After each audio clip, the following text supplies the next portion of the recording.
Donc, on va essayer, Inch'Allah, de passer aux exercices. Donc, il y avait 3 questions par rapport au cours, à savoir la définition. Comment vous expliquez le tawhid à travers la notion d'amour? Donc, essayez de répondre à la question en 3 temps. Vous définissez d'abord le tawhid, vous définissez ensuite l'amour, et vous essayez de faire une relation entre l'amour et le tawhid. Est-ce qu'une personne veut intervenir?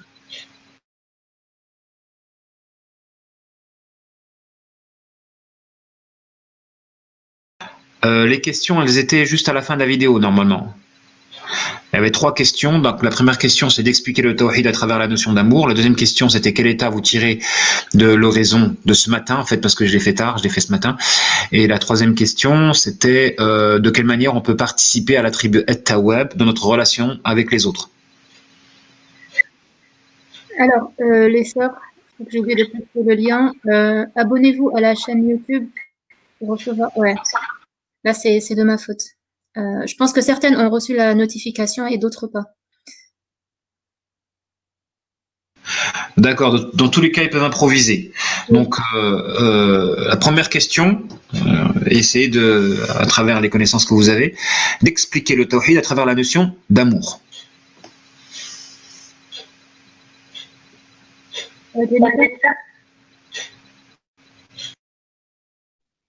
Oui. Tu voulais m'entendez? Oui, on vous entend.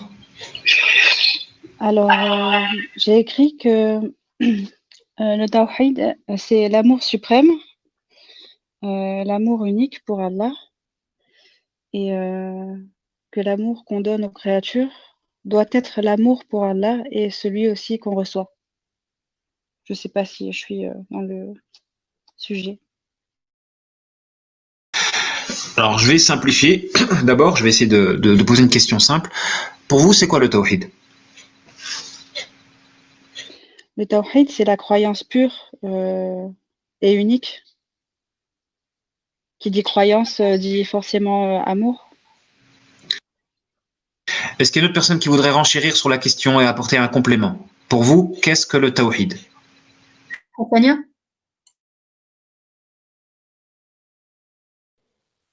Salam alaikum.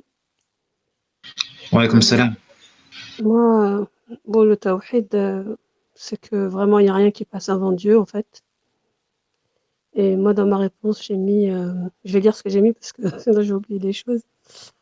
J'ai mis qu'en gros, bah, c'est vivre, en fait, dans chaque moment, ce qu'on fait, n'importe quoi, en fait, il est tout le temps là. C'est-à-dire, quand on veut faire quelque chose, ça monte d'abord vers lui, voir s'il va être content ou en colère ou si ça va lui plaire, dans l'espoir qu'il nous aime, en fait. Le but, c'est ça, en fait, qu'il nous aime. S'il nous aime, c'est bon. Mais on peut pas le savoir, donc enfin, on reste fixé sur ça. Et j'ai fait un rapport par rapport au verset que vous avez mis. Par exemple, que les anges, justement, ils aiment Allah et leur seul but, c'est de lui plaire. Et ils ont pleine confiance aveugle en lui, donc ils suivent ses ordres. Alors que malheureusement, Iblis, ben, il s'aime lui-même, en fait. Son but, c'était pas forcément qu'Allah il l'aime, mais d'être le premier, le meilleur dans tout. Et pour moi, Tawhid, c'est ça, c'est avoir pleinement confiance en lui dans tout ce qu'il me dit, parce que je suis convaincue que c'est ce qu'il y a de mieux. Donc, même si moi j'essaie de faire quelque chose, ce ne sera pas mieux que ce qu'il m'a conseillé lui. En fait, d'en être vraiment convaincue au point que je vais me poser des questions parce que, bon, j'ai peut-être envie de savoir, mais en vrai, je sais maintenant que tout ce qu'il m'a recommandé, dès que je m'en écarte, eh ben, je vais avoir des conséquences mauvaises, des épines, tout un bazar, alors que si je suis sur le chemin, ben, ce sera beaucoup plus simple. Voilà ce que j'ai mis pour cette question.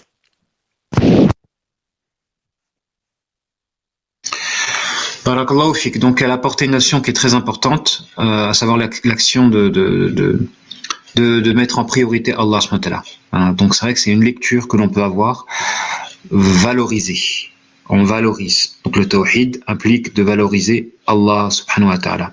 Mais encore, est-ce qu'une personne peut apporter un complément? Halima?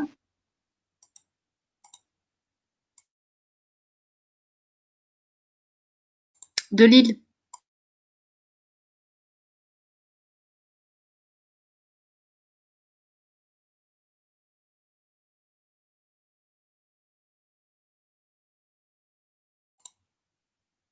Salima, on t'entend pas au cas où tu serais en train de parler. Ah, désolée. Donc, je disais, donc le tawhid, à travers la notion de l'amour, correspond au tawhid al-uluhiyya, je prononce peut-être mal, c'est-à-dire le faire diviniser Allah et de l'unifier dans nos actes d'adoration. Avant d'accomplir nos actes d'adoration, il faut émettre l'attention sincère qu'elles sont pour la satisfaction d'Allah Azawajal afin d'obtenir son amour. Et l'amour, donc, c'est un sentiment vif qu'on ressent pour quelqu'un et pour Allah. Et ça, je l'ai ajouté entre-temps. C'est fini pour moi. Barakallahu fik. Donc, je précise, hein, plus vous allez être précis dans la détermination, dans la définition du terme tawhid, plus vous êtes une personne qui saisit. Donc, elle a apporté un complément. Elle a dit le tawhid à l'endroit de l'amour, en tout cas, ça appartient à l'aspect de la uluhiyya. Mais c'est vrai que pour les autres personnes, ils vont pas comprendre qu'est-ce que c'est que la uluhiyya. Donc, on en revient à la question qu'est-ce que pour vous le tawhid, sachant que c'est vrai que l'amour appartient à l'aspect de la uluhiyya, donc au niveau du tawhid. Alors, est-ce qu'il y a quelqu'un qui peut nous donner une lecture simple et concise du tawhid? Qu'est-ce que le tawhid pour vous? Qu'est-ce que ça représente? Awa, du Mali. Assalamu alaikum. Moi, j'ai mis le tawhid signifie affirmer de façon intense et fréquente l'unicité de Dieu. Merci. Très bien. Donc, en une phrase, elle a synthétisé le tawhid. Affirmer de manière intense, avec conviction, l'unicité d'Allah subhanahu wa ta'ala. Pourquoi? Pourquoi on doit faire ça?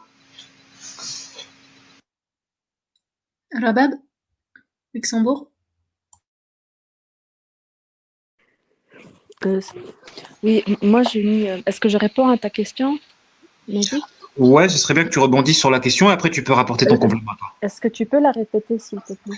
Alors, elle a défini le tawhid comme étant l'acte par lequel on affirme l'unicité d'Allah subhanahu wa ta'ala. Donc, on essaie de pratiquer cette unicité-là. Pourquoi on doit le faire? Pourquoi on doit le faire? Quels sont les avantages et les inconvénients? Le fait de le faire et le fait de ne pas le faire, qu'est-ce que ça implique? Bah, en fait, moi, quand j'entends Tawhid, ça me rappelle un hadith où Aïcha, radiallahu anha, elle a dit que le soir, quand chaque amoureux va voir son amoureuse, et ben, le prophète, sallam, il va voir celui qui aime le plus, et c'est Allah. C'est-à-dire qu'il passe toute la nuit avec Allah, subhanahu wa ta'ala. Et, et, euh, et en fait, c'est... excuse-moi, je suis un peu confuse.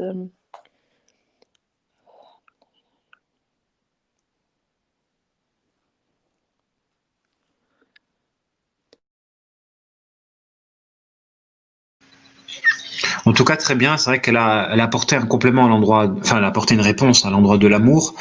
Le fait que le prophète, alayhi salatu wassalam, il priorisait. Donc, deuxième notion. Tout à l'heure, Hassania, elle a parlé de valorisation. Je valorise. Ça veut dire quoi valoriser? Accorder de l'importance. Rabab, elle apporte une nouvelle notion, la notion de prioriser, mettre en priorité. Donc, regardez dans votre vie, est-ce qu'il y a des choses que vous valorisez ou que vous priorisez? Ça veut dire quoi prioriser? Vous le mettez en priorité. Est-ce que par exemple vous regardez un film et vous retardez la prière? Est-ce que par exemple vous dormez et vous retardez la prière? Est-ce qu'il y a quelque chose qui est susceptible de passer avant Allah subhanahu wa ta'ala au point où cette chose-là gonfle en importance au détriment de l'importance que l'on doit accorder à Allah subhanahu wa ta'ala? Donc le tawhid déjà, c'est prioriser selon la lecture de Rabab, et c'est aussi valoriser selon la définition de Hassania. L'action d'unifier, de rendre Allah unique. Donc, je continue dans la question, pourquoi? Pourquoi en fait on doit mettre en œuvre le tawhid? C'est quoi en fait? Fatima, Charleroi. Salam alaikum. Pourquoi on doit le valoriser? Pour ne pas justement arriver à l'associer. Donc en fait, pour moi, le tawhid, moi j'avais noté en fait l'amour d'Allah est la base de l'adoration. Donc il est interdit d'aimer autre qu'Allah d'un amour d'adoration et de soumission.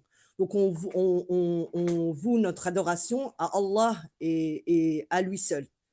Alors j'avais noté aussi vouer un culte en fait exclusif à Allah. Donc celui qui connaît Allah l'aime et celui qui l'aime lui obéit. Donc on ne peut pas en fait lui donner la place qui lui revient puisque c'est notre créateur. Donc personne ne l'équivaut. Et même par rapport à l'amour, en fait, l'amour d'Allah et de son prophète, sallallahu alayhi wa sallam, doit dominer tous les autres sentiments d'affection et d'amour. Aimer son frère en Allah, c'est s'assurer l'amour d'Allah. Moi, c'est ce que j'avais noté. Très bien. Essayez d'apporter un complément dans le prolongement du cours sur le bonheur, en rapport avec le tawhid. Le rapport avec bonheur, malheur, tawhid. Est-ce qu'il y a quelqu'un qui peut faire une relation entre bonheur, malheur, tawhid? Soumaya, Villeron. Salam alaikum. Ouais, comme salam. Oui, alors bon, je ne sais pas si je vais faire un hors-sujet ou pas. Je voulais donner une définition que j'ai à peu près cherché. Donc, disons que le tawhid est le vecteur qui permet de se recentrer intérieurement, de ne faire qu'un avec soi-même et avec Allah. Donc, il faut se détacher de son monde horizontal pour arriver à une élévation. Donc, en fait, il faut du lâcher prise. Donc, il faut détruire son ego. Bon, je sais que c'est compliqué, mais de se défaire de ses peurs, de ses doutes, de ses démons, pour pouvoir rentrer dans le monde du cœur. Voilà. Et essayer de faire qu'un avec Allah. Et je veux juste citer un hadith Qudsi qui disait que mon serviteur ne cesse de se rapprocher de moi par des œuvres surrogatoires jusqu'à que je l'aime. Et quand je l'aime, je suis son oui. Après, je n'ai pas la suite. Voilà. Barakallahu fik. Très très bien, Inch'Allah. Merci. Une autre personne en relation avec le bonheur et le malheur, le tawhid. Asma, Bruxelles.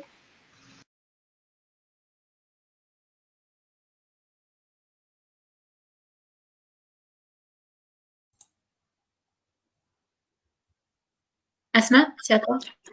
Allô, vous m'entendez? On vous entend, on vous entend. Si je peux apporter quelque chose. Pour moi, le tawhid, en fait, en relation avec le bonheur et le malheur, c'est quand un être nous est tellement aimé que son éloignement, en fait, nous procure une souffrance. Et en fait, c'est quand on est éloigné d'Allah, subhanahu wa ta'ala, on doit éprouver, en fait, de la souffrance. On a tout le temps besoin d'être proche de lui. Et justement, en fait, par rapport au tawhid, la ilaha illallah, c'est qu'avant, les Arabes, pour sevrer les chamelons, ils mettaient les chamelons en dehors de la ville. Et les chamelons, en fait, pleuraient, en fait, criaient tellement fort. Et la chamelle, en fait, appelle son enfant. Et si l'un entend l'autre, en fait, ils arrêtent de manger jusqu'à la mort. Et en fait, les Arabes, ils disaient quoi? Ils disaient « Eliha al-fasil ». Donc, Eliha, c'est la même racine que « ilah ». Donc, la ilaha illallah. Et en fait, le chamelon criait par ce déchirement, cette souffrance qu'il était séparé de sa mère, en fait. Et donc, en fait, on doit être à l'image de ce chamelon avec Allah subhanahu wa ta'ala, que quand on est éloigné, en fait, on pleure, on crie de souffrance, et que, en fait, concrétiser la ilaha illallah, c'est en fait ne plus pouvoir se passer en fait d'Allah, ne serait-ce qu'une seule seconde, tellement il nous est aimé. Et en fait, cette notion aussi d'entité, parce que, subhanallah, en fait, quand on aime quelqu'un, on fait les choses, on fait ce que notre bien-aimé aime.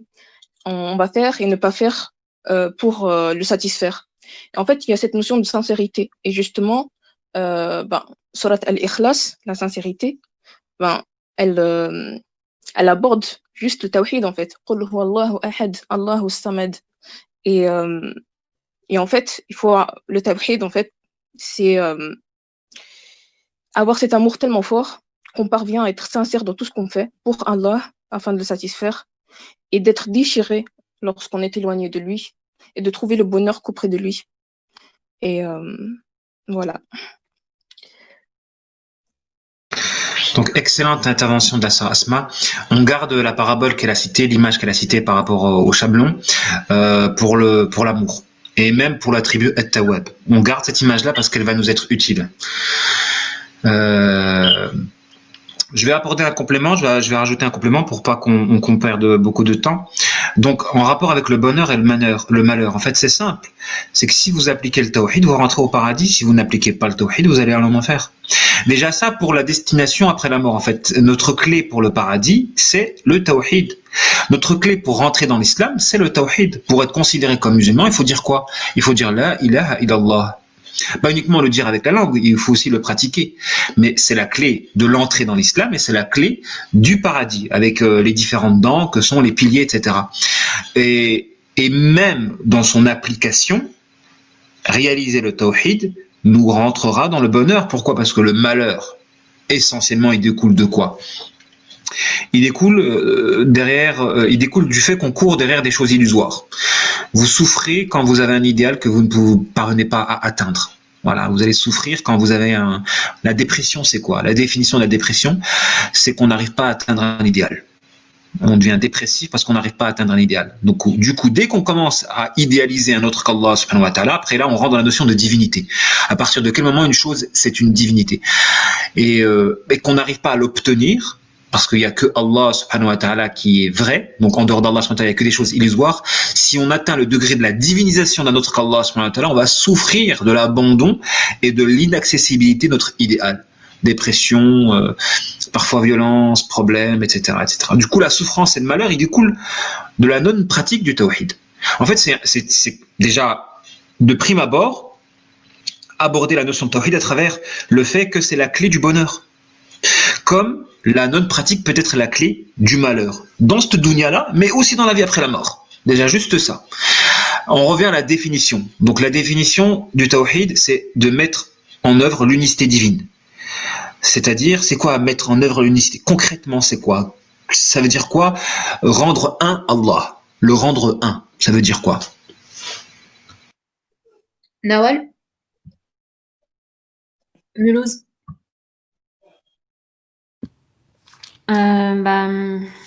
Ça serait vivre à travers lui et puis faire ses choix à travers ses recommandations. Et c'est comme une boussole interne enfin, c'est comme notre fitra qu'on essaye de retrouver aussi par rapport à ce qu'on doit faire. Donc, comme il nous a dit de l'adorer, que c'était notre seule recommandation, c'est de l'adorer. Très bien. Alors, je recadre la question. Le tawhid, donc si on en revient à la définition étymologique, c'est rendre Allah unique. Comment, concrètement, on peut rendre Allah unique? Sandy? Voilà, là, on quitte un peu la théorie. Et comment concrètement, avec une image, si vous pouvez, on rend Allah unique dans les faits, concrètement, à l'échelle individuelle pour l'instant. Sandy de Bordeaux? Salam alaikum. Wa alaykoum salam. نوحده ولا نشرك به شيئا. Que ce soit, comme vous disiez, en fait, dans son amour, Allah subhanahu wa ta'ala, il dit dans le Coran, وَمِنْهُمْ مَنْ يَتَّخِذُ مِنْ دُونِ اللَّهِ أَنْدَادًا يُحِبُّونَهُمْ كَحُبِّ اللَّهِ وَالَّذِينَ آمَنُوا أَشَدُّ حُبًّا لِلَّهِ. Et en fait, quand on place quelqu'un au même niveau que lui, en fait, au même niveau ou même plus que lui, on ne peut plus donner هو يستحق حبنا يعني فقط يعني الأعلى. On ne peut pas mettre quelqu'un ni à son niveau ni au-dessus de lui. Donc, que ce soit dans l'amour ou dans l'adoration, il doit être seul. Quand on dit Allahu Akbar, il est Akbar min kulli shay. Min kulli shay, il est plus grand que tout ce qu'il y a dans cette dunya et on ne doit rien mettre à son niveau. Et c'est comme ça Allahu A'lam, lui donner cette unicité, voilà, dans l'amour et dans l'adoration.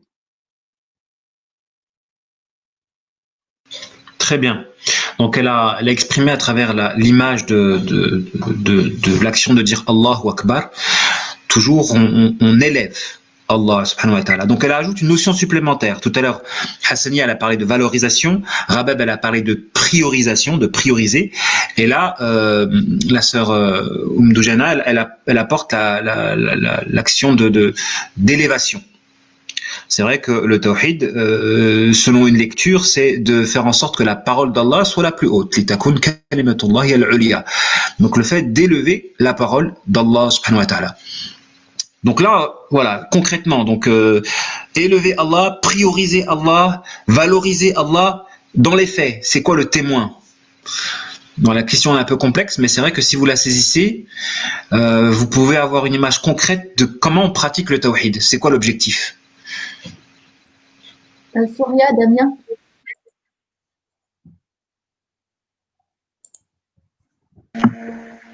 Oui, salam alaikum. Wa alaykoum salam. Bon, je pense que tous les sœurs ont tout dit. Hein. C'est adorer que Allah, mettre sa priorité que en Allah. Et voilà, en fait, ils ont tout dit. C'est ce que j'avais mis moi dans ce que j'avais écrit. Que ça soit lui le seul, que on puisse l'adorer et ne pas. Ouais, voilà, en fait, ils ont tout dit. Pour ça, je tourne en rond parce qu'en fait, voilà, c'est. Voilà. Très bien, Inch'Allah. Je vais apporter un complément pour vous expliquer comment concrètement on peut mettre en œuvre le tawhid avec une parabole tout simple. Donc, le tawhid implique de rendre Allah unique. Donc, pour le rendre Allah unique, il faut qu'on nettoie du mélange. Il faut qu'on nettoie la chose du mélange pour qu'on rende unique. Donc, il faut qu'il y ait un espace. Prenons l'espace du cœur. Qu'est-ce qu'on met dans le cœur? On met dans le cœur la chose que l'on aime, la chose qui donne un sens à notre vie, la chose qui consécutivement nous oriente, parce que c'est dans notre cœur. Si c'est dans notre cœur, c'est important et on peut faire donc consécutivement des sacrifices, on va valoriser, on va élever. Si vous mettez des choses dans votre cœur, que ce soit un homme, que ce soit de l'argent, que ce soit une voiture, que ce soit une maison, que ce soit la notoriété, que ce soit une image, quoi que vous puissiez mettre dans votre cœur, si cette chose est très importante, elle va prendre de la place dans votre cœur et elle va être directrice, elle va vous diriger, vous orienter. On parle de tawhid à partir du moment où on fait en sorte que ce soit uniquement Allah qui nous dirige et qu'on chasse tous les rivaux dans notre cœur qui peuvent rivaliser. Car à partir du moment où il y a une chose dans notre cœur qui rivalise avec Allah dans l'orientation de notre corps, ou de notre croyance, donc de notre cœur, ça devient un tarot. Comme Shaitan. Un tarot, c'est quelqu'un qui est satisfait d'être un élément qui nous dirige au détriment de l'orientation d'Allah subhanahu wa ta'ala. Et quand on pratique le tawhid, ça veut dire que je renie le fait qu'un autre que lui puisse me diriger. Mais parfois, c'est pas facile.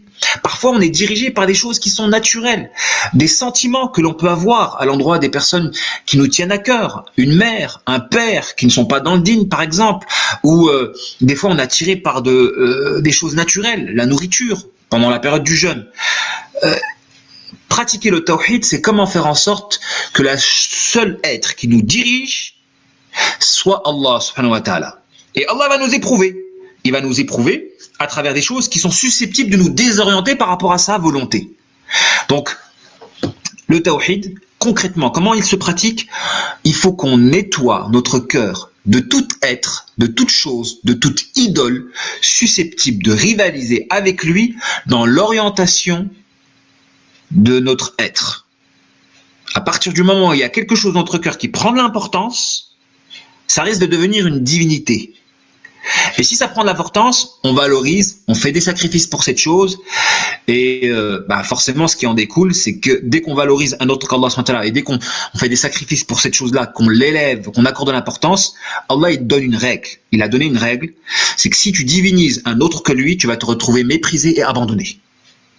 Méprisé et abandonné. Toute personne qui divinise un autre qu'Allah subhanahu wa ta'ala, c'est pourquoi la passion amoureuse, dans la passion amoureuse, la récompense n'est que l'indifférence. C'est une règle. Toute personne qui tombe dans la passion amoureuse ne récoltera que l'indifférence. Jamais Allah subhanahu wa ta'ala il mettra de la réciprocité dans une passion amoureuse. Jamais. Ça va être soit l'autodestruction, soit l'indifférence. Donc que ce soit clair à l'endroit de la notion de tawhid. Donc on complète la question, associé à l'amour. Donc dans le prolongement, si Allah c'est le seul être qui occupe l'espace de votre cœur, forcément c'est le seul être que vous allez aimer d'un amour intense. Qu'est-ce que ça implique l'amour? Qu'est-ce que ça implique? En fait, quand vous aimez quelqu'un, qu'est-ce que vous faites? Question. Quand vous aimez quelqu'un intensément, qu'est-ce que vous faites? Rania, Paris.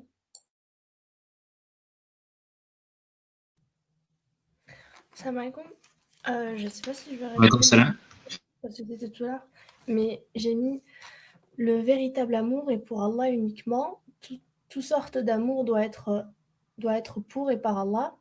Si on aime quelque chose ou une personne, cela doit être parce que cette personne nous rappelle Allah ou nous rapproche de lui. Tout amour doit être lié à Allah, sinon cela sera un poison pour nous. Le poison, c'est le contraire du tawhid. Et donc, dans tout acte, chaque geste, cela se doit faire pour Allah. Et tout acte doit nous rappeler Allah. Comme par exemple manger, on doit se dire je ne vais pas manger pour manger. Je vais manger parce que mon corps, c'est une amana et je dois en prendre soin. Et voilà. Très bien. Très bien. Alors je vais recadrer la question. Qu'est-ce que signifie pour vous aimer? Et comment ça se traduit? Et prenez, illustrez la chose à travers la vie de tous les jours. C'est comme ça, de toute façon, qu'on comprendra bien la chose. Moubinatou, Sénégal. Oui, salam alaikum. Wa alaikum salam. Oui, en fait, c'est que pour moi, c'est qu'on va chercher à plaire à Allah. Donc, comment chercher à lui plaire?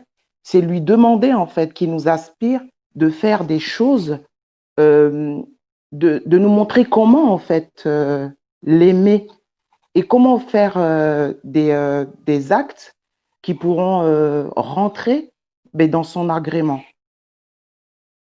C'est ce que moi, je pense. Très bien. Donc, elle a apporté une information qui est importante, c'est que on cherche à plaire. Quand vous aimez quelqu'un ou que vous cherchez à gagner l'amour de quelqu'un, on va mettre 3 cas de figure. Le premier cas de figure, vous aimez quelqu'un, mais vous n'êtes pas sûr que la personne, elle vous aime. Vous aimez quelqu'un, mais vous n'êtes pas sûr que le cas de figure où vous aimez quelqu'un qui vous aime pas. Ça, c'est un cas de figure. Le second cas de figure, vous êtes aimé, vous aimez être aimé, mais vous n'aimez pas. Donc, c'est l'autre posture. La posture de celui qui aime quelqu'un qui ne l'aime pas en retour, et la posture de celui qui aime être aimé, mais qui n'aime pas ceux qu'il aime. Et la dernière situation, c'est aimer et être aimé. Donc c'est la meilleure relation, c'est la relation parfaite, c'est que tu aimes une personne qui t'aime en retour. Donc il y a de la réciprocité dans les sentiments, émission, réception. Le premier cas de figure, c'est toxique. Le second cas de figure, c'est toxique. Est-ce que vous pouvez me dire quels sont les 2 profils liés au cas de figure numéro 1? Vous aimez quelqu'un qui vous aime pas. Le premier profil qui est lié à ça, et le second cas de figure, quelqu'un qui aime être aimé, mais qui n'aime pas en retour. Second cas de figure. Vous avez les 2 profils pour les 2 cas de figure là? C'est une question un peu hors sujet, mais elle est intéressante. Alors, quand vous dites profil, c'est selon les profils de thérapie? Profil ou maladie quelqu'un qui aime une personne où il n'y a pas de réciprocité dans le sentiment, soit une situation, soit un profil particulier, ou le profil de ceux qui aiment être aimés mais qui n'aiment pas en retour. Alors, je voulais juste demander, du coup, est-ce que les sœurs qui ont la réponse mettent la réponse dans le chat? Parce Très bien. qu'il y a une longue liste de personnes qui lèvent la main pour répondre. En tout cas, Rabab, elle a parlé d'érotomane. C'est le cas de figure d'érotomane, c'est que tu aimes, mais il n'y a pas le retour. Et c'est exactement ça. C'est-à-dire que quand quelqu'un il aime et qu'il n'y a pas le retour d'amour, donc le plus important, c'est pas d'aimer. Les juifs, les chrétiens, ils aiment Allah subhanahu wa ta'ala. Le plus important, c'est d'être aimé. D'être aimé d'Allah subhanahu wa ta'ala. Le plus important, c'est pas que nous on éprouve de l'amour. Le plus important, c'est qu'Allah nous aime. La question, c'est qu'est-ce qu'il faut faire pour qu'Allah nous aime? Après, pour le profil numéro 2, des gens qui aiment être aimés mais qui n'aiment pas en retour, c'est qui ces gens-là? Est-ce que vous avez un profil comme ça? Est-ce que vous pouvez hypocrite, le côté narcissique, très bien, le pervers narcissique. Il aime bien être aimé, mais il n'aime pas en retour. Donc il veut être le centre de l'attention, il veut être une divinité, une fausse divinité. Et voilà, le pervers narcissique qui rentre dedans. Très bien. Donc vous avez déterminé les deux profils. Juste avec la notion d'amour. C'est pas trop compliqué. Ou pervers narcissique, on était bien dedans. La question que je voulais poser, c'était le plus important, c'est d'être aimé. Qu'est-ce qu'il faut faire pour être aimé d'Allah? Question. Samia de Bruxelles. Alors, Merdi, du coup, je fais quoi? Parce qu'il y a la liste de ceux qui avaient levé la main qui attendaient pour répondre et il y a celles qui répondent dans le chat. Donc, je ne sais plus quoi faire. Quand je pose une question, après, à toi de voir, qu'est-ce qu'il faut faire pour être aimé d'Allah ou bien les réponses aux 3 questions, on les fait de manière orale et les petites questions, on les fait par écrit? Là, ça va être confus. Bon, là, le chat, je ne maîtrise plus. Donc, je fais quoi? Alors, lui donner de l'importance, très bien. Ce qu'a dit Assia d'Angleterre, lui donner de l'importance. Comment on fait pour qu'Allah nous aime? Il y a une notion qui est mise en évidence dans l'oraison. Je voudrais cette notion-là. Il y a une notion qui est mise en évidence dans l'oraison, et vous l'avez même déjà cité dans l'explication du Tawhid. Pour être aimé d'Allah, qu'est-ce qu'il faut faire? Et si vous voulez avoir une réponse, bon, comme vous êtes que des sœurs, qu'est-ce qu'il faut faire pour que votre mari vous aime dans le cas où vous êtes marié? En fait, cette réponse-là, dans le cas où vous êtes marié, vous pouvez l'appliquer à Allah subhanahu wa ta'ala. Est-ce qu'il y a quelqu'un qui peut répondre?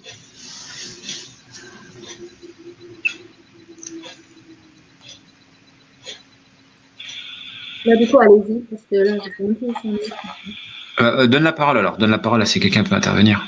Marine. Marine? Oui, salam alaikum. Wa alaykoum salam. J'ai mis qu'il y avait la notion d'exclusivité et la notion de dévouement, de sacrifice. Se dévouer à quelqu'un, c'est s'oublier aussi pour l'autre, s'oublier donc pour Dieu, s'oublier soi-même en fait. Et c'est ce qu'on peut faire, c'est ce que peut faire une mère pour son enfant, ou c'est ce que peut faire une femme pour son mari, des fois, s'oublier pour satisfaire en fait l'autre. C'est excellent, donc c'est exactement ça. Donc la notion de elle a parlé de sacrifice, de dévouement et d'exclusivité. Je vais vous donner un cas de figure, et ça pourra vous être utile en tant qu'épouse ou de future épouse. Admettons que votre mari, il aime quelque chose en particulier chez vous. Vous ne le faites pas. Par contre, pour occulter ce manquement, vous faites énormément de bonnes actions allant dans son sens, tout ce qui peut lui plaire, mais vous ne faites pas une certaine chose. Est-ce que vous pouvez gagner son cœur de cette manière ou pas?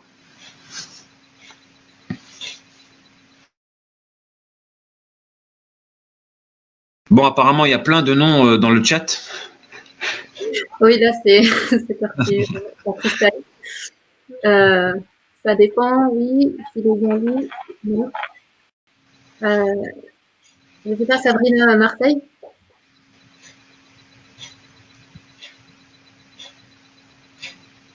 Alors, elle intervient ou pas?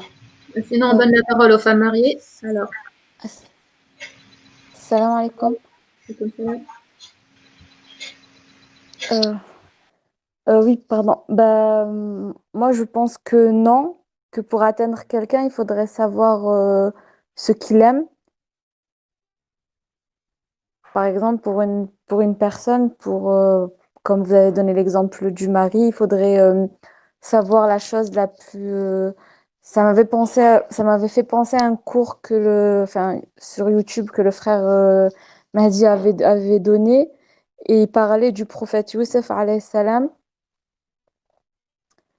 Et il disait que, j'ai pas envie de déformer, mais ce que j'avais retenu, c'est que si on aime quelqu'un, pour qu'il nous fasse rentrer dans son cœur, on doit aimer ce qu'il aime le plus. Ben c'est excellent, Sabrina. Vous avez visé juste. Elle parle, il faut d'abord savoir ce qu'il aime. Et c'est vrai que le tawhid, dans sa définition, c'est connaître Allah, connaître sa volonté, l'appliquer à l'échelle individuelle et l'appliquer à l'échelle collective. Donc, 4 piliers de la compréhension du tawhid. On cherche à connaître Allah à travers ses attributs de perfection, ses actes, etc. Ensuite, on cherche à connaître sa volonté. Et on cherche par amour à la mettre en œuvre à l'échelle de notre être, donc le rendre prioritaire, le valoriser, l'élever, et aussi à l'échelle de la Ummah, collectif. Et donc, ça implique de connaître sa volonté. Admettons que Allah, il aime cette chose-là, mais tu fais plein d'adorations à côté. Tu vas prier la nuit, tu vas monter dans une montagne, tu vas jeûner tous les jours, tu vas faire plein de choses, mais tu fais pas ce qu'Allah, il a fait, ce qu'il te demande de faire, à l'endroit de tes devoirs pour la Ummah ou autre. Est-ce qu'on peut dire que il va agréer ton œuvre? En gros, on adore Allah de la manière qui nous plaît à nous. Justement, le véritable tawhid, c'est d'aimer Allah, mais d'aimer aussi ce qu'il aime. Donc, dans le prolongement de ce que la sœur Sabrina a dit, très très très bien. Donc d'où le fait que beaucoup d'adoration qui est fait sans tenir compte de la volonté d'Allah subhanahu wa ta'ala, ou bien pour occulter un manquement à l'endroit du tawhid, risque de ne valoir rien du tout. C'est pour ça qu'il y a un danger dans l'innovation. Il y a un danger dans la bid'a. Le fait d'innover, de faire plein de choses, ça veut rien dire. Vous avez des gens, ils vont prier toute la nuit, ou ils vont jeûner tous les jours, ou ils vont faire du dhikr du matin au soir, mais ils font pas ce que Allah leur a demandé à l'endroit du tawhid, que ce soit à l'échelle individuelle ou à l'échelle collective. Toutes ces adorations-là risquent de n'avoir aucune importance. Si vous voulez de votre mari une chose particulière, et votre mari ne fait pas cette chose-là, par contre il fait plein de choses à côté pour vous faire oublier ce qu'il manque. Si vous avez des valeurs et des principes, vous lui dites non, tu vas pas m'acheter à l'endroit de la chose que je réclame avec tous tes efforts à côté. Ça marche pas. D'abord, fais la chose qui est importante à mes yeux pour qu'ensuite tu fasses les choses de moindre importance. Le sens des priorités. La notion qui était mise en évidence dans le cours, c'était le sens des priorités. C'est par ce sens des priorités que l'on peut vérifier si on a réalisé le tawhid ou pas. Qu'est-ce qui est prioritaire dans votre vie? La volonté divine ou plein de volontés disparates ou des idoles ou je ne sais quoi? On passe à la seconde question, Inch'Allah. Quel état spirituel vous tirez de ce cours?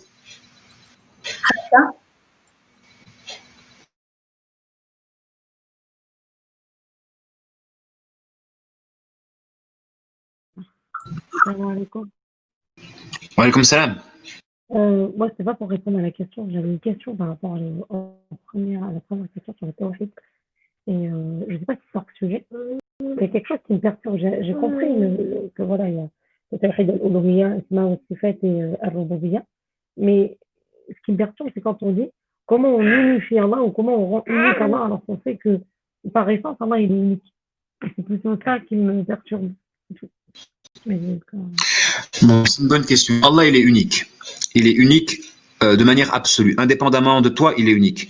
Mais à travers ton cœur, il peut n'être pas unique. Pourquoi? Parce que tu vas lui mettre un égal.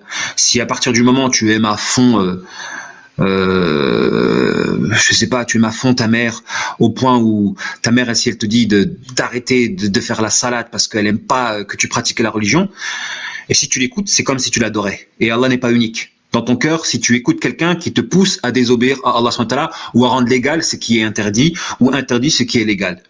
Donc à partir du moment où tu fais ça, Allah n'est plus unique dans ton cœur, même si absolument indépendamment de toi, il est unique. Le problème, c'est que dans notre cœur, il y a plein d'idoles. Mais est-ce qu'on a un rythme de vie qui révèle, donc est-ce que dans notre vie, par rapport à nos priorités, on a à travers le sens des priorités, un témoin qui révèle qu'Allah est unique dans notre cœur. En fait, démontrer qu'Allah est unique implique que sa volonté passe au-dessus de tout.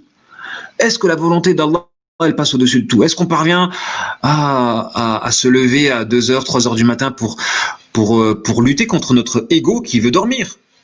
Est-ce que on arrive à se détourner de certaines idoles comme la notoriété, comme le regard des gens, au point où la critique ne nous affecte pas? Il y a plein d'idoles qui peuvent rentrer dans notre cœur, comme l'argent. Vous avez des gens qui, pour l'argent, sont prêts à renoncer à certains principes religieux. À partir du moment où tu as quelque chose qui te pousse à t'éloigner de la volonté d'Allah subhanahu wa ta'ala, cette chose-là est une idole.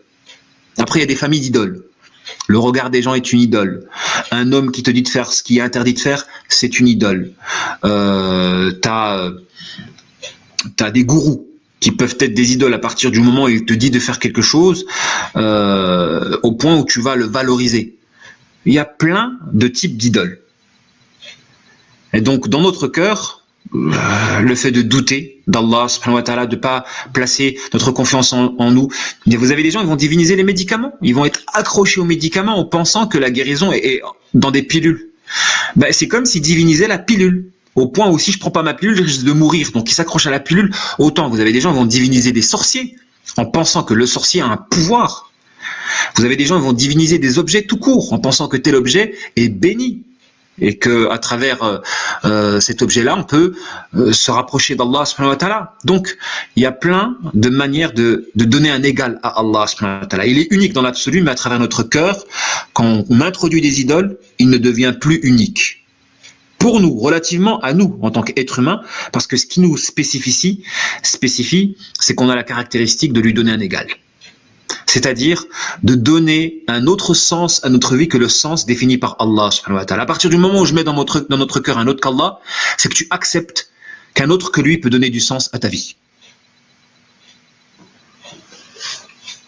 D'accord, barakallahu fik. Bah alors, par rapport à la question de l'état spirituel, comment on dit, la conséquence logique, c'est la servitude alors. La conséquence de quoi? Quand on demande quel état, quand vous demandez quel état spirituel, très bien. Ça ira bien.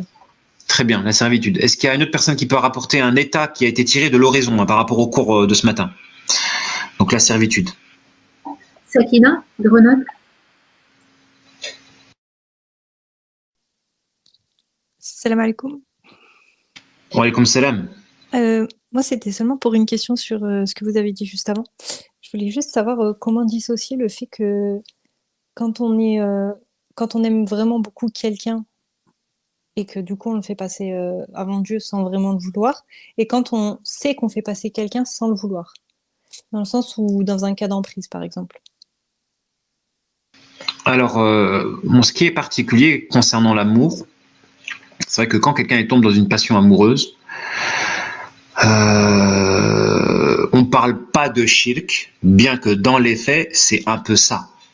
Mais c'est vrai que c'est une épreuve qui peut dépasser l'humain. Et des conséquences du fait qu'il est dépassé et que c'est au-delà de sa propre capacité, de sa propre volonté et conscience, on va pas introduire cela dans un péché capital comme étant du shirk. Hein. Pour ce qui concerne la passion amoureuse à l'endroit d'un semblable. Bien que c'est un acte grave, puisque ça implique de remplir notre cœur d'une créature et de souffrir de ne pas l'atteindre. C'est un acte très très très grave. Et c'est vrai qu'une personne qui a un bon tawhid ne peut pas souffrir d'une passion amoureuse. Mais c'est une épreuve. C'est une épreuve par laquelle on peut sentir et palper la gravité de mettre un égal à Allah subhanahu wa ta'ala. Donc là, on rentre, la dénomination ne rentre pas dans la configuration du shirk, bien que ça peut, dans un sens profond, être assimilable. Mais volontaire ou pas volontaire, il y a le cas de figure où c'est un acte conscient, on cherche à valoriser une personne, à le mettre au-dessus d'Allah, et ça se traduit dans des faits. À partir du moment où une créature t'oriente au détriment de l'orientation d'Allah, en gros, l'amour que tu portes pour quelqu'un te pousse à désobéir. Ibn Taymiyyah, il dit la limite c'est ça. Dès que l'amour que tu portes pour quelqu'un te pousse à désobéir à ton créateur, là tu rentres dans une forme de divinisation, donc de passion amoureuse. D'accord, barakallahu fik. Wa fik baraka.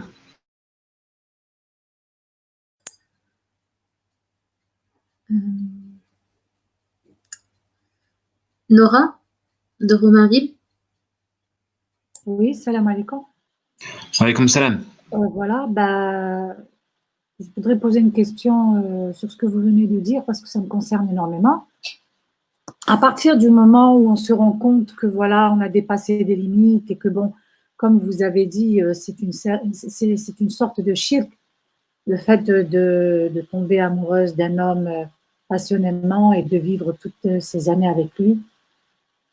Et que à partir du moment où on se rend compte que voilà, que les limites ont été dépassées et que voilà, on décide de couper, enfin de mettre terme à tout ça, est-ce que, enfin, ça serait juste de, ben voilà, d'en finir avec cette relation toxique, voilà, et de demander à Allah de nous pardonner, d'avoir vécu tout ça, toutes ces années comme ça, sans s'en rendre compte, et d'essayer enfin, de continuer sa vie, voilà. C'est ce que je voulais vous demander. Donc il y a un hadith, mais ce hadith-là, il est faible. C'est celui qui est épris d'un amour passionnel et qui est patient dans la piété, donc il ne succombe pas à cet amour-là. S'il meurt, il meurt martyr. Donc le hadith, il est faible. Par contre, Issa ibn Taymiyyah, il dit que son sens est authentique. C'est-à-dire c'est tellement difficile de vaincre cette emprise-là que celui qui parvient à rester pieux et à patienter dans cet état, malgré cet amour, il a le statut du martyr. Tellement c'est difficile. Mais bien sûr, il faut se défaire d'une relation de ce type-là. Après, je dis pas que c'est irréversible. On peut se lancer dans une relation qui commence dans la passion et qui s'équilibre avec le temps. C'est possible d'équilibrer la chose. Par contre, si la passion dure et que, donc dans ce cas-là, vaut mieux s'en défaire. Il n'y a pas de baraka dans une alliance qui débute avec une passion. Il n'y a pas de baraka. Justement, j'ai bien remarqué que toutes ces années passées avec patience et passion, il n'y a pas de baraka. Application du tawhid. Si on s'éloigne du tawhid, on va se retrouver méprisé et abandonné. Exactement. Voilà. C'est Allah qui le dit dans le Coran. D'où le fait que la clé du bonheur, c'est le tawhid. Dans ce bas monde et dans l'au-delà. Donc, pour répondre à la question, Inch'Allah, la station, le maqam, c'est l'amour. Al-hub. Si le témoin qui révèle que vous avez réalisé le tawhid, c'est que vous êtes un amoureux d'Allah subhanahu wa ta'ala ou une amoureuse d'Allah subhanahu wa ta'ala, c'est-à-dire que vous allez éprouver un amour. Pourquoi? Parce que le tawhid implique de rendre Allah unique, et si vous rendez Allah unique, c'est que vous dégagez de votre cœur tout ce qui n'est pas Allah. L'ikhlas, ça veut dire nettoyer aussi. Ça veut dire sincérité dans un sens, mais ça veut dire aussi débarrasser, nettoyer, épurer. Donc à partir du moment où vous réalisez le tawhid, donc vous rendez Allah unique, vous sortez de votre cœur tout rival. Donc tout être susceptible d'avoir de l'importance va sortir. Et du coup, forcément, vous allez l'aimer passionnément, intensément, au point de faire énormément de sacrifices. Mais on n'est pas parfait, on est tous des êtres humains et on peut faire des péchés. Et c'est pourquoi la non-pratique du tawhid, je précise que le tawhid est un terme qui ne figure pas dans le Coran dans son sens direct. Par contre, dans son sens appliqué, à savoir le fait de faire de bonnes actions, c'est mettre en œuvre le tawhid. Donc je vais apporter aussi un peu de détails, parce que ici c'est vrai qu'on parle du tawhid, mais pas de manière technique. On l'inclut, on essaie d'aborder la notion à travers l'angle spirituel, avec la notion d'amour. On pourrait aborder la notion de tawhid à travers les trois décompositions, rububiyya, uluhiyya, asma wa sifat, sachant que asma wa sifat, c'est pour ça que je suis convaincu qu'une personne qui maîtrise le tawhid pourra comprendre pourquoi Asma wa Sifat ne rentre pas, c'est pas une branche à part entière. Il n'y a que deux branches dans le tawhid, c'est la connaissance et l'acte. Et vous pouvez vous baser sur la sourate Wal Asr, Innal insana lafi khusr illa alladhina amanu wa amilu. Amanu, croire, c'est la rububiyya, c'est-à-dire croire, connaître Allah à travers ses attributs de perfection et connaître sa volonté. Wa amilu, œuvrer à appliquer cette volonté à l'échelle individuelle et à l'échelle collective. Donc la croyance, la connaissance et l'acte. Ce sont les deux aspects du tawhid. Asma wa sifat, on a parlé de ce tawhid-là. Pourquoi? Parce que des sectes ont commencé à voir le jour. Ils se sont éloignés des attributs d'Allah en leur donnant une interprétation, quittant la littéralité, etc. Et pareil, après, arrivé à une certaine époque où il y avait plus de califat, on a introduit le tawhid, la hakimiyya, donc au niveau législatif. Pourquoi? Parce qu'il n'y avait plus d'État islamique. Le califat est tombé en 1924. Donc on rajoute un autre aspect du tawhid. Mais à la base de la base, les deux dimensions unique donc du tawhid, c'est la rububiyya et la uluhiyya, connaître et œuvrer. Connaître Allah, connaître sa volonté et œuvrer dans le sens de cette dernière en essayant de la réaliser en mon être et sur terre, à l'échelle globale sur terre. Donc ça, c'était pour le tawhid. Maintenant, par rapport à la notion de at-tawwab, donc la troisième question, comment participer à cet attribut-là? Alors d'abord, il faut le définir, parce qu'on n'est pas parfait. Je doute qu'il y ait des gens qui ont un cœur pur, c'est-à-dire que Allah est unique et qu'il n'y a pas de rival. Donc forcément, avoir un amour pur pour Allah, on est tous fragiles. À partir du moment où on a des malheurs, des épreuves, etc., c'est que, ou qu'on fait des péchés tout simplement, c'est qu'il y a quelque chose qui nous a détourné d'Allah. Donc qu'est-ce qui se passe quand quelque chose nous détourne? On se repent, on revient vers lui. À partir de cette notion-là, comment vous me définissez l'attribut at-tawwab? Donc la question, comment vous me définissez l'attribut at-tawwab?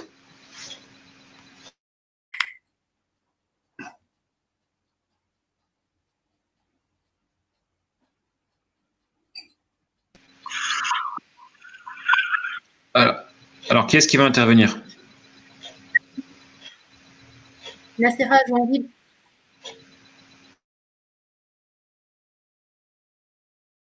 Oui, salam alaikum. Wa alaykoum salam. Alors, oui, moi j'ai levé la main pour avant, parce que là, du coup, j'ai pas la réponse. Mais je voulais juste une petite. Parce qu'en fait, je me rends compte que si j'applique pas le tawhid, c'est que je ne connais pas Dieu, en fait. C'est comme quand on aime une personne, on l'aime parce qu'on la connaît. Oui et non. Il y a des gens qui ne connaissent pas Allah, mais qui pratiquent le tawhid. En fait, pour donner une parabole, il y a des gens, ils ont goûté la saveur d'un gâteau, mais ils ne connaissent pas les ingrédients du gâteau. Ils ne sauront pas la recette, comment c'est composé, etc. C'est instinctif, ça relève de l'instinctif. Je sais cuisiner, je sais agencer des ingrédients pour produire un gâteau. Par contre, je ne connais pas la recette dans le détail, combien d'ingrédients, etc., etc. Donc il y a des gens, ils ont goûté à la saveur sans connaître les ingrédients qui composent. Il y a des gens qui pratiquent le tawhid, qui ont goûté à la saveur du tawhid sans le définir théoriquement, rububiyya, uluhiyya. Ça, c'est des termes techniques. C'est pourquoi on parle d'amour. Là, je rentre vraiment dans le côté spirituel, dans le côté simple. Les termes techniques, c'est un peu pour les gens qui s'assiedent sur une chaise et qui sont à la faculté, etc. Pour le côté simple, le côté des compagnons, pour l'immense majorité des compagnons, c'était des bédouins qui ne savaient pas lire et écrire, etc. Donc, on aborde la notion de manière simple. Le tawhid, c'est tu aimes profondément ton créateur et tu fais des sacrifices pour lui. Si tu aimes, tu fais des sacrifices pour lui. Tu essaies de le mettre en priorité dans ta vie et mettre sa volonté au-dessus de ta propre volonté, carrément au-dessus de ta propre vie.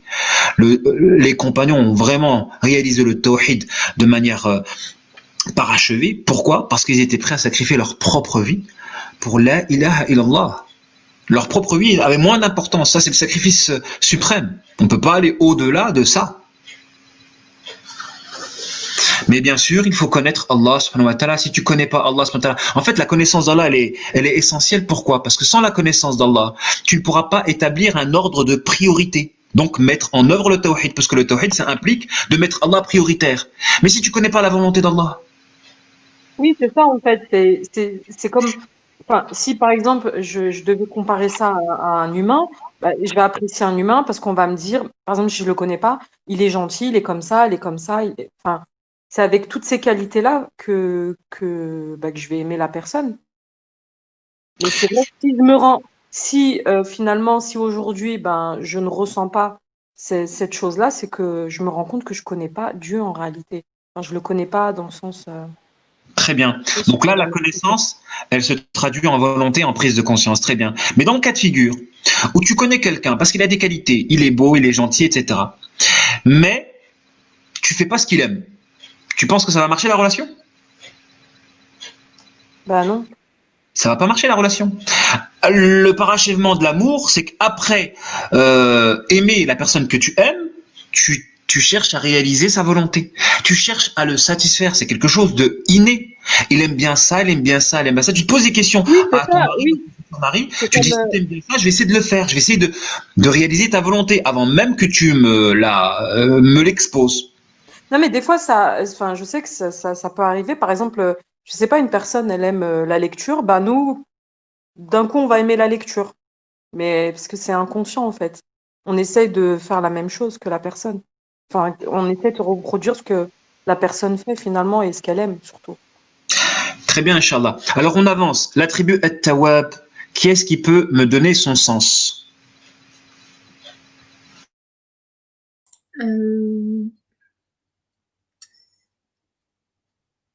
Nawal? Milouz? Bah, enfin, moi, j'ai pas trop de réponses, mais c'est le fait de revenir vers lui par rapport à des examens qu'il nous a fait de manière enfin, il a réitéré plusieurs examens. Si on les réussit, bah, du coup, on avance un petit peu dans notre état. Si on les réussit pas, bah, on refait encore le même examen, on va dire. C'est comme ça, c'est un petit peu comme ça qu'on arrive à savoir si on est un petit peu dans ce qu'il aime qu'on fasse. Après, je sais pas trop comment on peut savoir si on a réalisé sa volonté. Parce que des fois, on peut croire qu'on réalise sa volonté, alors qu'en fait, comme vous avez dit tout à l'heure, il y en a qui font beaucoup de prières ou je sais pas, qui font des choses en pensant qu'ils arrivent enfin, pour la satisfaction d'Allah, et en fin de compte, c'est pas ce qu'ils nous demandent. Donc, On recadre la question. L'attribut At-Tawwab. Le sens de l'attribut At-Tawwab. Shadia Noisy le Grand, dans le chat, elle a donné la définition. Est-ce que vous pouvez apporter un complément par rapport à cette définition-là? Alors, ce qui saute aux yeux, la définition la plus classique, c'est ce qu'elle a dit. Donc, Shadia, dans le chat, elle dit, c'est celui qui accepte le repentir. Allah, subhanahu wa ta'ala, il accepte notre repentance. Quand on fait un péché, on s'écarte de sa voie. Est-ce que vous pouvez apporter un complément à l'endroit de cette notion-là, et comment? Parce que nous, on va pas accepter enfin, on pourrait dire, quand quelqu'un nous a fait du mal et qui me fait des excuses, j'accepte. Enfin, je le pardonne. Dans mon rapport avec les autres, quand quelqu'un m'a fait du mal et qui vient vers moi en me demandant pardon, je lui pardonne. Ce serait une manière de participer à la tribu At-Tawwab dans mon relationnel avec les autres. Mais donnez-moi une définition de la tribu At-Tawwab en relation avec l'amour et la notion de priorité. Ce serait quoi? Hafsa?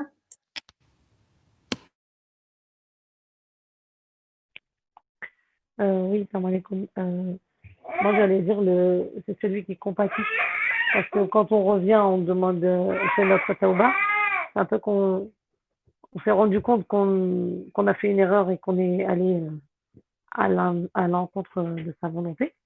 Et là, on reconnaît notre tort par amour pour lui.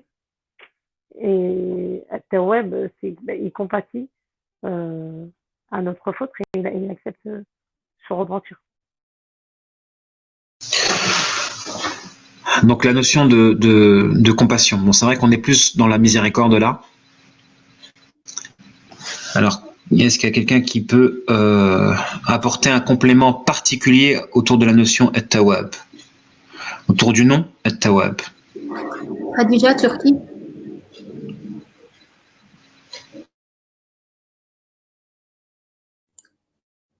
Alors, je ne sais pas si on m'a entendu. Khadija, Turquie. Vous m'entendez? On vous entend là. Je pense que il n'accepte pas qu'une seule repentance, mais du nom At-Tawwab, je crois que c'est un Jamir, si je ne me trompe pas, en arabe. Donc j'ai l'impression qu'il est au pluriel, donc il accepte plusieurs repentances en fait. Il accepte, à chaque fois qu'on se repent, c'est celui qui accepte les repentances, enfin pas qu'une seule repentance. Je ne sais pas si ça va être complémentaire, mais c'est ce que j'en ai tiré. Voilà. Très bien. Donc, elle apporte un complément, à savoir le fait qu'Allah est l'accueillant à la repentance, quel que soit le nombre. Très bien. C'est délicat, hein, en rapport avec l'amour. Si quelqu'un me cite la parabole citée par Ibn Qayyim al-Jawziyya dans son bouquin Madarij as-Salikin, mashallah, celui qui peut me la citer, cette parabole. Alors, si vous la connaissez, indiquez-le dans le chat, s'il vous plaît. Sinon, en attendant... Le rapport entre At-Tawwab et l'amour, et je vous donne un indice, la parabole citée par Ibn Qayyim dans son bouquin Madarij as-Salikin. Est-ce qu'il connaît cette parabole? Alors, Bon, si personne ne la connaît, je vais la citer, comme ça on se rapproche, parce que là on a franchi le 1h30. Alors Ibn Qayyim al-Jawziyya dit dans son bouquin Madarij as-Salikin, admettons un enfant qui vit chez sa mère. Il n'a que sa mère. Donc une relation forte, mère-enfant. Vous êtes tous des femmes, je pense qu'il y a une relation particulière entre une mère et son enfant. Et ils se sont disputés. Donc la mère et l'enfant se sont disputés. Un petit enfant, un ado, quoi, 8 ans, 10 ans, etc. Il a quitté la maison. Il a dit c'est bon, je me casse, je reviens pas, etc. Je pars. Et il est parti. Il a commencé à marcher jusqu'à atteindre le bout de la ville et à s'asseoir jusqu'à ce que le soleil commence à se coucher et à se rendre compte qu'il est seul et qu'il n'a plus la chaleur d'une personne à même de le soutenir. Qu'est-ce qu'il fait? Il revient. Il revient et il frappe devant sa maison. Donc il frappe à la porte de sa maison et sa mère lui ouvre la porte en le serrant dans ses bras.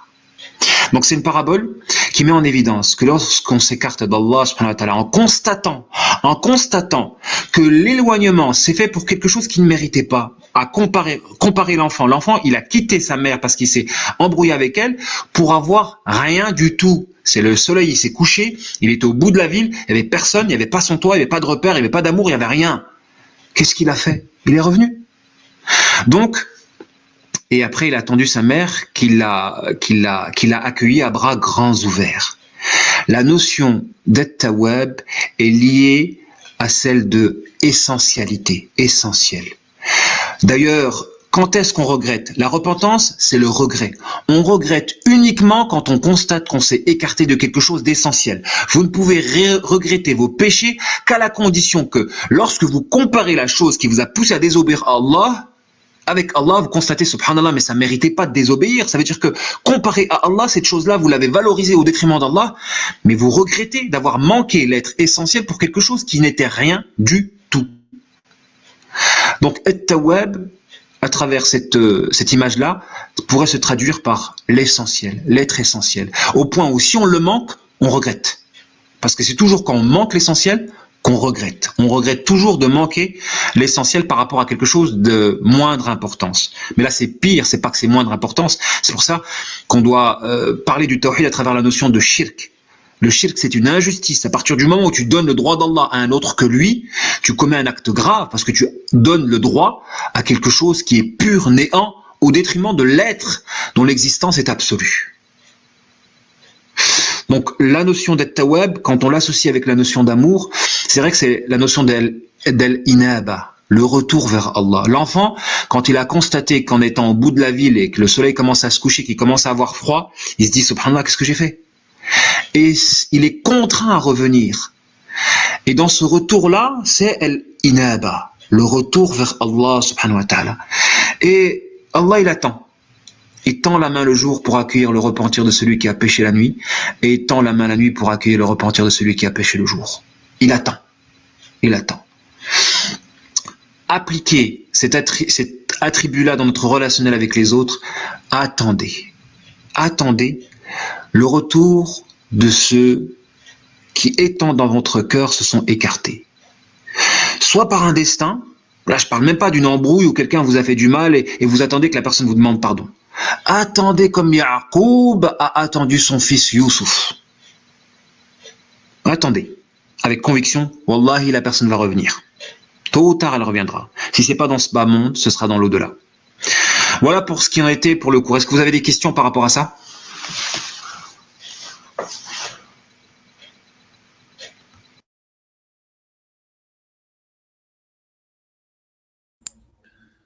Alors, s'il n'y a pas de questions, il y avait les questions que les sœurs m'avaient posées la dernière fois. Et j'ai fait une liste. Il n'y en a pas beaucoup. Enfin, Si on peut répondre rapidement, il n'y a pas de problème, Inch'Allah. D'Ivoire, et c'est quoi les questions? alors, la première, comment exploiter une relation toxique pour qu'elle soit une source de bonheur?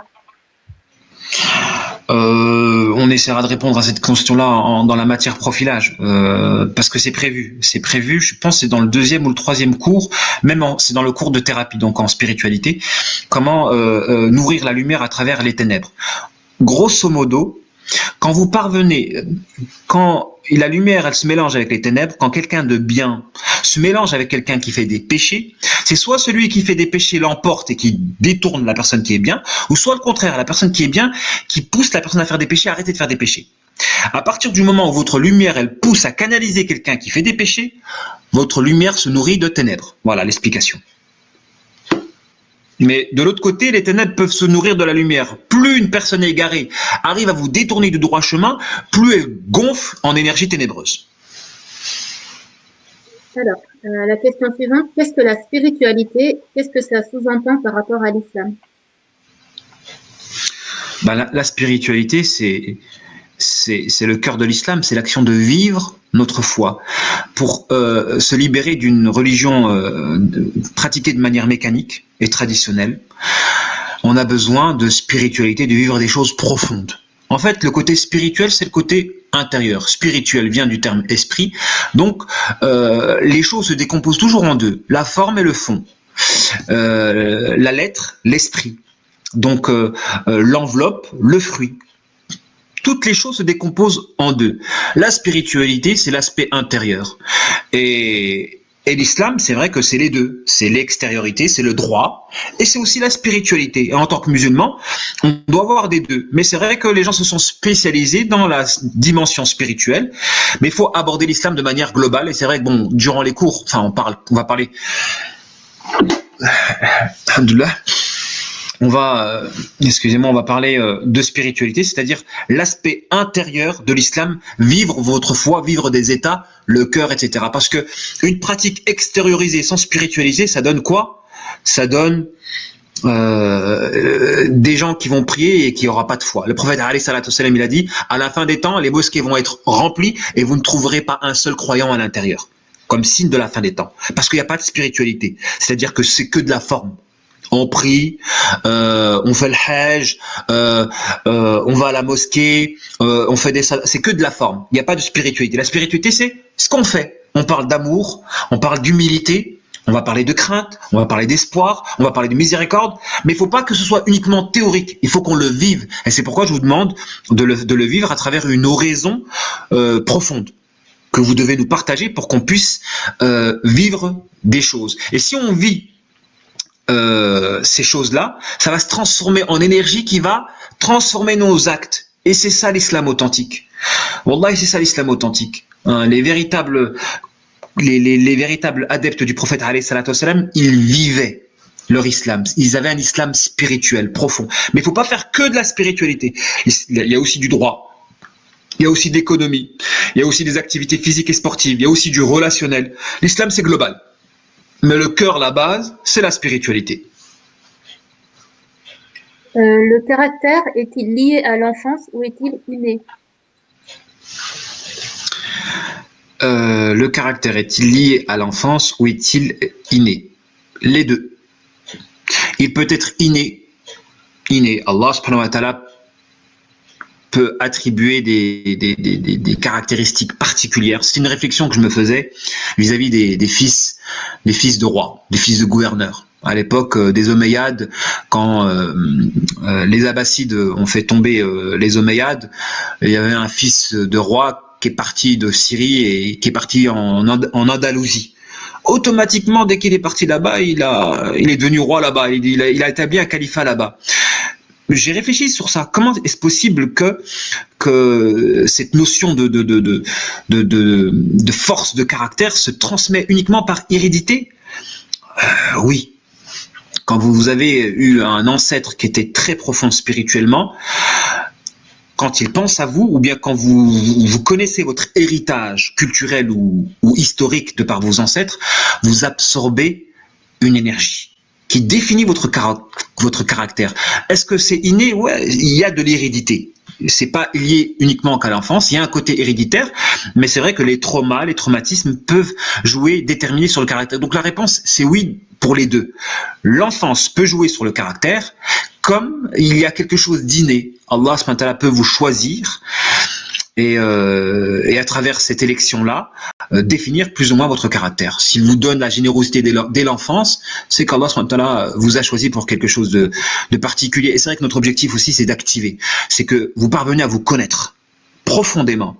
Et si vous savez avoir un potentiel, il faut l'activer, le développer.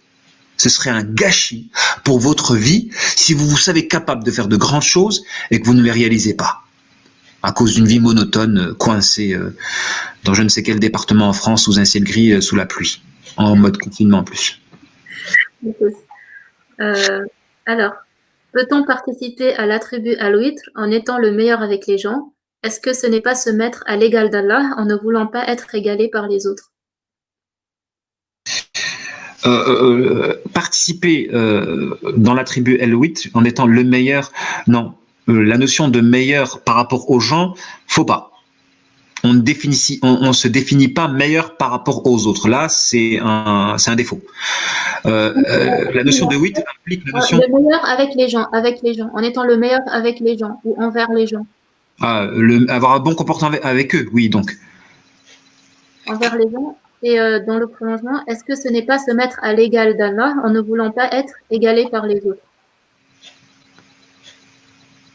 Non, quel est le rapport en se voulant être l'égal d'Allah subhanahu wa ta'ala? En fait, être bon. En fait, la notion de meilleur, c'est particulier. Être bon avec les gens. Bon, après, c'est pas par rapport à l'attribut le witr. Le witr, c'est l'impair.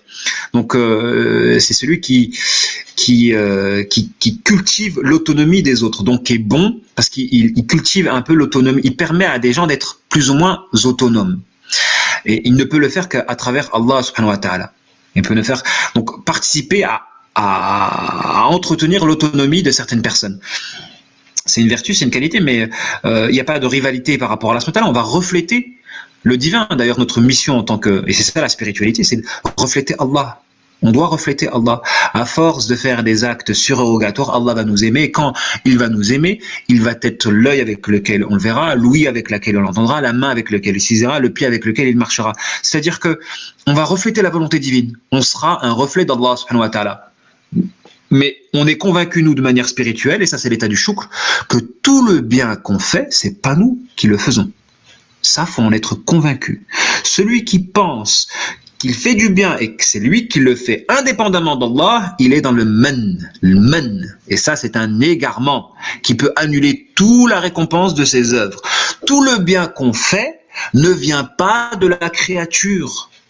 Ça, c'est dans la station spirituelle du choukr qui doit nous pousser à être humbles. La seule chose qu'on doit s'attribuer, nous, c'est les péchés et les mauvaises actions. Par contre, le bien qu'on fait, faut en être convaincu que c'est pas nous qui l'avons fait. Et que si on en a fait, on doit remercier Allah de nous avoir permis de faire ce bien-là. Parce que tout le bien vient de lui. Donc, il n'y a pas de rivalité avec Allah. Parce qu'on ne fait pas du bien indépendamment de lui. Et du coup, qu'est-ce que c'est quand on ne veut pas que quelqu'un soit égal à nous dans le sens où on va dire on est excellent dans quelque chose et on veut rester le meilleur en fait et que personne d'autre soit meilleur que nous. Là on rentre dans le défaut. Refuser que quelqu'un nous égale, c'est de la jalousie.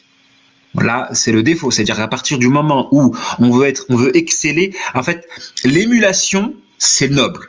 Le fait de se concurrencer, de dire « Ah, celui-là est balèze, je vais essayer d'atteindre son degré. » Mais je ne souhaite pas que lui soit en bas de moi. À partir du moment où je souhaite que quelqu'un soit inférieur à moi, je suis dans la jalousie malsaine. Par contre, vouloir convoiter l'excellence, vouloir être le meilleur, c'est bien, il n'y a pas de problème. Se concurrencer à l'excellence, c'est bien. Mais toujours avec la seule condition de ne pas souhaiter que les autres soient inférieurs ou soient en bas de nous. Ok. Dernière question. Quelles sont les limites de l'amour et de l'attachement à avoir envers une personne? La limite, c'est qu'il faut que l'amour pour une personne ne te pousse pas à te détourner de ton créateur. Et c'est pourquoi il y a l'amour ma'Allah et l'amour fillah. L'amour fillah, c'est l'amour tremplin. Tu aimes une créature quand cette créature-là te rapproche de ton créateur. L'amour ma'Allah, ça implique une bifurcation. C'est-à-dire que plus tu aimes une créature, plus tu lui donnes un espace au détriment de l'espace de ton créateur. C'est-à-dire que l'amour ma'Allah, ça implique bifurcation. C'est ton cœur se fragmente. Tu vas le remplir de l'amour d'un autre que lui, au point où cette personne va prendre plus de place, au point où la volonté de cette personne se fera au détriment de l'application de la volonté d'Allah, au point où tu vas désobéir pour cette personne. Donc la limite, c'est simple. Il ne faut pas que tu aimes une personne avec Dieu au point où elle devient rivale d'Allah en s'accaparant un espace qui devrait être réservé qu'à Allah subhanahu wa ta'ala. Parce que dans ce cas de figure-là, ton adoration va prendre un coup pour Allah subhanahu wa ta'ala. C'était tout. Taïb, Inch'Allah. Donc on en reste là et l'exercice à faire pour la prochaine fois, c'est un exercice que je vous avais donné à l'écrit pour ceux qui participaient en présentiel au cours. Donc c'est d'établir les priorités dans votre vie, à court et à long terme. Donc là, on parle de chacun individuellement, vous allez écrire un texte dans lequel vous allez exposer vos priorités à court et à long terme. Après, on va essayer de calquer ça par rapport au tawhid et d'essayer de combler le fossé qui se trouve entre les deux. Inch'Allah. Et ça, il faudra en parler la semaine prochaine. Voilà. Ouais. Voilà, ça c'est dans le développement, parce que le cours de stratégie, normalement, c'est du développement. Normalement, on va commencer les matières vont commencer à se distinguer. Donc le but de la matière stratégie, c'est de se développer. Donc on va se donner un idéal, on va comparer par rapport à notre réalité et on va essayer de combler le fossé, de combler ce fossé-là, de le faire disparaître pour qu'on se rapproche de notre idéal. Ça commence par quoi? Ça commence par l'action de faire un état des lieux. Inch'Allah. Mais je crois que je saute un peu une étape. Il faudrait que je revoie le programme parce que je pense que le cours des états des lieux, il était déjà prévu.